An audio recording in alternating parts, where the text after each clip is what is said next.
OpenAI is rumoured to be developing cutting-edge AI models aimed at enhancing the reasoning capabilities and facilitating deep research. This evolutionary project is codenamed Strawberry, of all things. For more, we are joined by Dr. Karen Sutherland from the University of the Sunshine Coast to break it down. Tell us a little bit about Project Strawberry.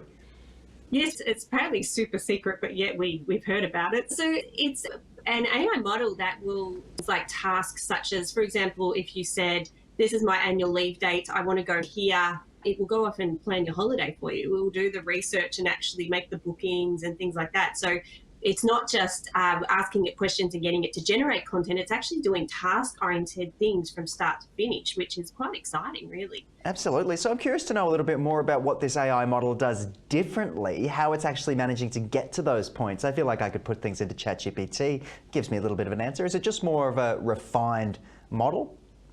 Well, it's actually not only doing the research and writing the responses, it's actually going in and making the bookings on your behalf. So it's doing all the elements of the task for you. Clearly, it would only be able to be online. But yeah, so I think the aim is to be able to have these assistants AI assistants who actually go off and do these task-oriented things for you. I don't know if you heard recently, the CEO of Zoom came out a few weeks ago and said that within 5 to 6 years we'll be able to send an AI avatar to Zoom meetings, which on our behalf, which would be amazing. But we're getting closer and closer to holograms as well, getting us, I'll just be able to send myself out there. It's certainly interesting times. So let's move on to our next topic though. Manufacturers are apparently deploying planned generative AI initiatives at slower than anticipated paces, with concerns surrounding accuracy. What does it mean? Take us through a little bit more about what they're looking at.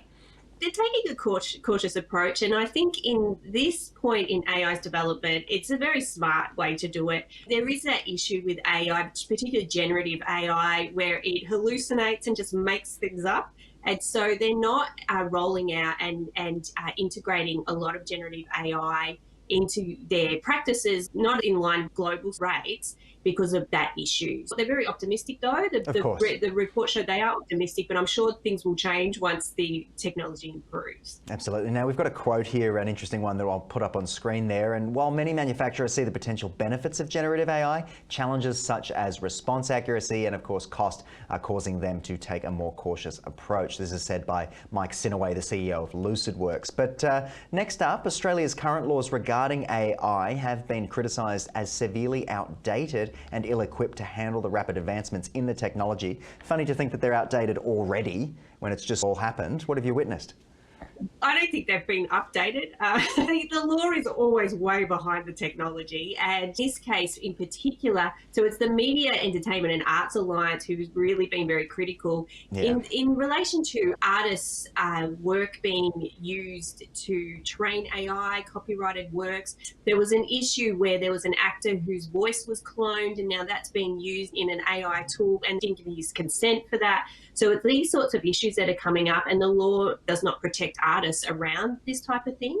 So that's what they're saying. There needs to be some change here, some reform to make sure that it's actually reflecting the technology. Definitely. And of course, what that looks like, we don't know just yet. But I know a lot of people out there in the arts are watching this quite closely. I don't know what the answer is, because of course these things have been trained on all this publicly available data and publicly available audio and visual.